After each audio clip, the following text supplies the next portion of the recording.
Congrats, Trav. What does number 3 mean for you, mate? It's probably a career best year. How do you reflect on it? I probably won't reflect until probably the end of the season, mate. But it is a great honour to be named and to be named with Darcy and Charlie as well as a great honour. And I mean, it's been a great year for the club so far, and I've got hopefully a lot more to go. But great honour to be a part of it. It wasn't too long ago that you sort of wondering, obviously outside of last year, what was coming for you, and then obviously best and fairest last year, another one this year. How have you been able to back up so well? Persistence probably. I think for me, I still felt like I had a lot left to give, and I just sort of had to find that and probably let go of a lot of things and a lot of control that I was probably within the captaincy and my performance. I just really wanted to perform, and that's what I was worried about. And I think once I sort of separated, who I was as a player and who I was as a person, I was able to play with a lot more freedom, and I think that's what sort of helped me over the last couple of years and just really enjoyed my footy. How do you go being referred to? I think even on the coverage last night, everyone keeps talking about how you get better with age. They just keep calling you old, pretty much.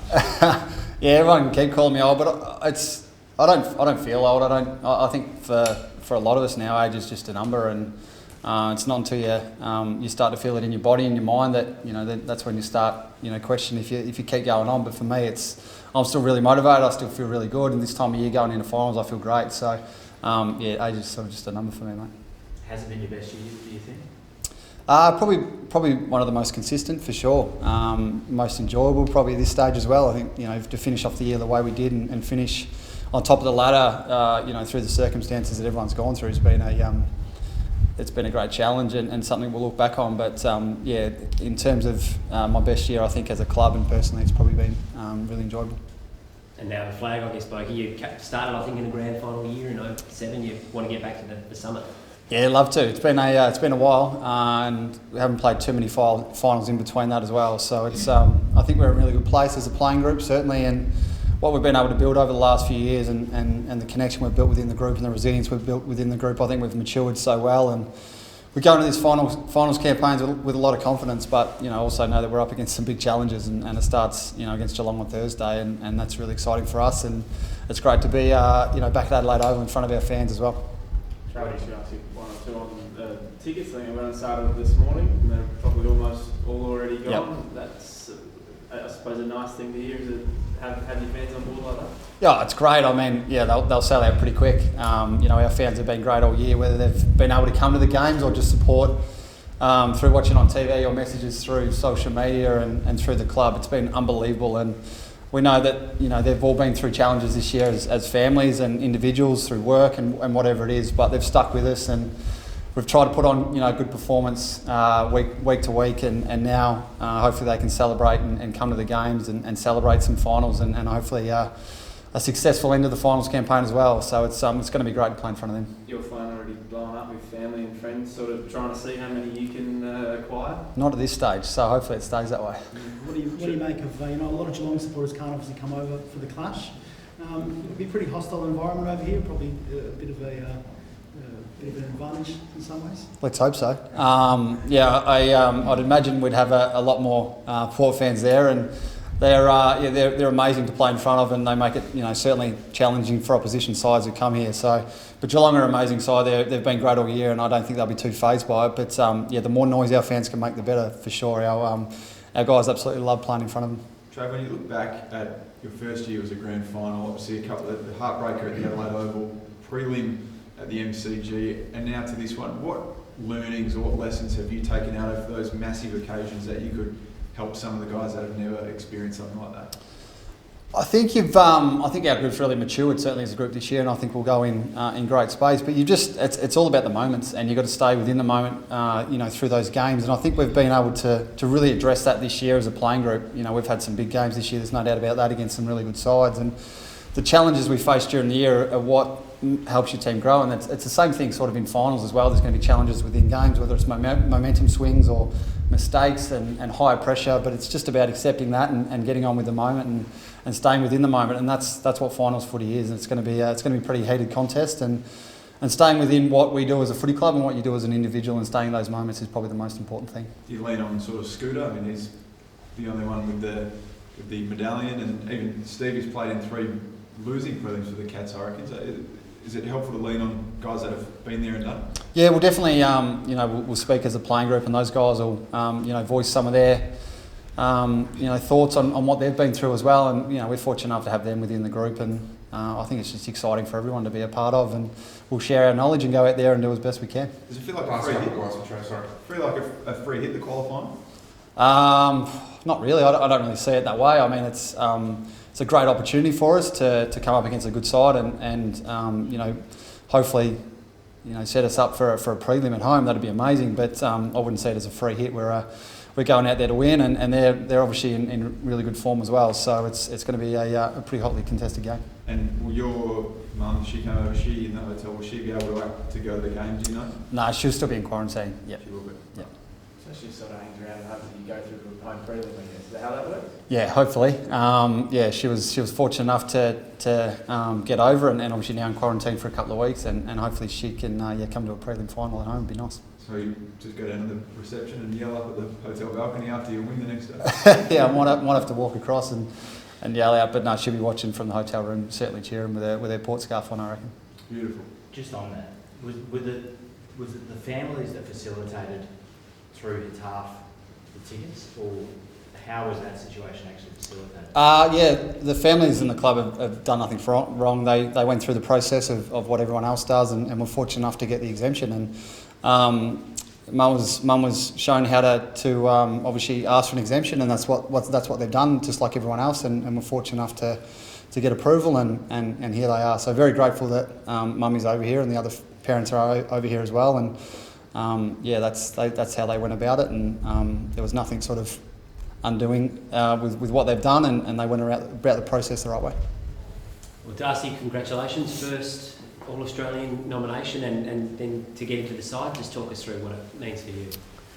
Yeah, it's obviously a great sense of pride that I was able to get in, and it came as a bit of a shock, to be honest, but very grateful to be in, and obviously couldn't have been able to do it without the teammates around me and the coaches and family and friends and stuff, so just very grateful. When you think about sort of individual honours, Darcy, sometimes for some players they can sort of put a target on them that people now are aware how good you are and need to shut you down, or it can sort of elevate your performance in trying to prove that you're sort of well and truly worthy of it. Which way do you see it going for you personally? I'm not sure, to be honest. I haven't really given it too much thought. I guess for me, in terms of playing, I don't think things will change too much. I'll just go about my business the way I always do. And like I said, I've got great support around me in terms of the boys around me down back, and Brett Montgomery, our coach. So I don't think things will change too much. You obviously can't change what the opposition's going to do, but for me personally, my mindset will still be the same. And obviously the focus, like Trav touched on before, remains on how deep you can go in September. How do you personally handle what looms as a pretty big finals month for you guys? Yeah, it's obviously something pretty new for me personally. I've only played in the one final, so I think we just stick to the processes that have worked so far this year, and obviously there's a little bit more pressure and there's more fans, and there's a little bit more expectation, but I think if we stick to what's worked so far this year and the processes we've put in place, I'm sure we'll be fine. Speak to us about your rise, I suppose, to being one of the best half-backs in the land. I remember a few years ago you couldn't break into the side, and you've been here for a couple of years trying to do that, and now you're here. How have you managed to turn that around? I think I've just been pretty resilient in terms of my mindset, and I came here and spent the best part of 2.5 years playing in the Maggies, and I think that gave me a really good grounding for what was to come in the AFL side, and I was lucky enough to get the opportunity, and I was really keen to make the most of that opportunity, and lucky enough I've been able to stay in the side pretty much ever since. So I'm just really grateful, like I said earlier. When you're toiling away for 2.5 years in the Maggies, does that ever cross your mind that this is still something that is attainable? There's moments where you think, maybe I won't make it, and maybe I'm not good enough. But I was, like I said, tried to stay as resilient as possible, and sort of maintain a positive attitude, and you know, I annoyed the coaches a fair bit trying to get myself in the side. So I think they were grateful to get me in, so I just shut up by the end of it. So yeah. Darcy, the big question for next Thursday is how does that back six shut down Tom Hawkins? Yeah, it is a good question. Not sure we haven't really discussed it too much yet.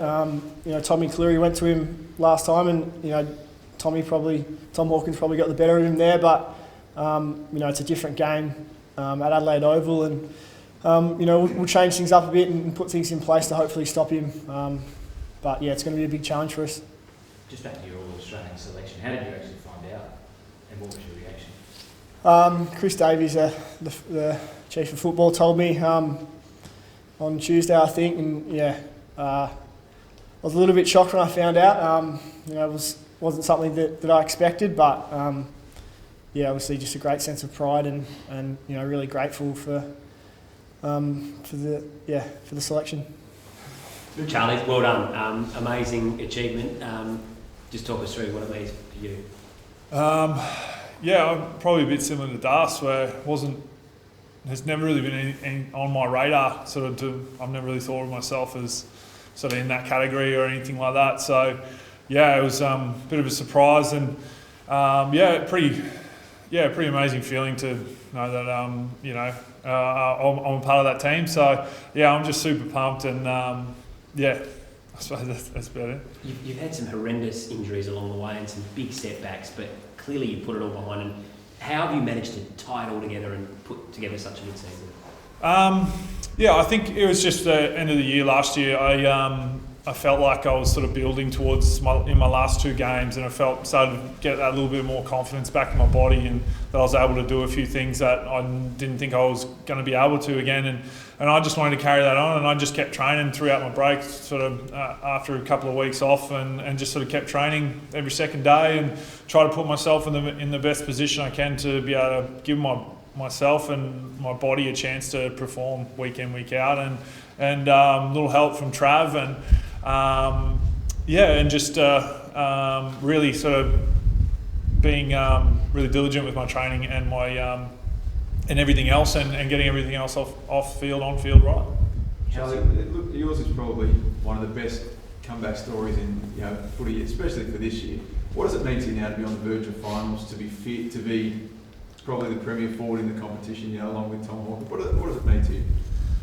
I think just the way we've gone about this year has been huge, and the team's success is like what we strive for, and to be playing finals. I mean, like Darcy, we've only played the one final, and to be able to go deep into finals is all we want as players, and it's huge that we've been able to go from sit on the top for the whole season in what sort of season we've had with COVID and everything. So it's amazing to be in this position we are, and myself, I'm in this position because of my teammates and the coaches and the whole support staff at Port Adelaide, and to be able to be in this position, it's because of them, and I can't thank the club, the administration, everyone in the club for getting us to be able to play this year, and to be able to be in the finals and the position we're in. Draw a crowd this morning. You reckon you'll draw a crowd next Thursday night?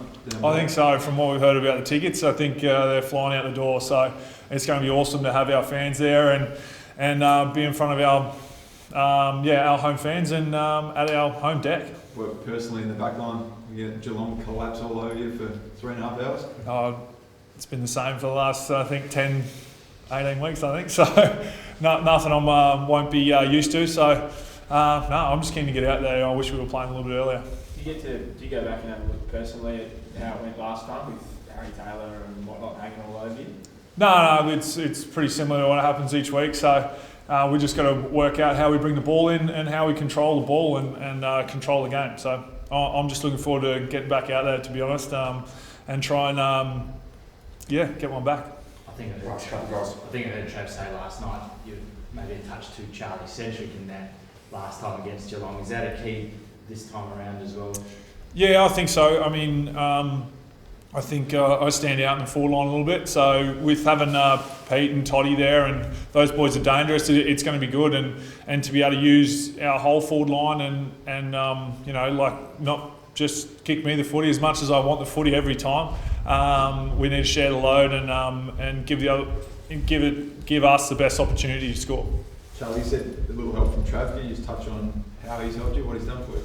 Well, he organised the trip over in the States and got me involved with the guy he's been working for the last 3-4 years. And like I said, I was only there for 4 days and just showed a few tricks and different ways to work out and just sort of like learning off probably more Trav than anything, the way he goes about his football and life as well. I mean, he's a superhuman, and it's amazing to be able to take on a bit of what he puts into his football, and it just shows with the last few years he's had, and he's a super person to be around and even better teammate. So yeah, I can't wait to go to war with him.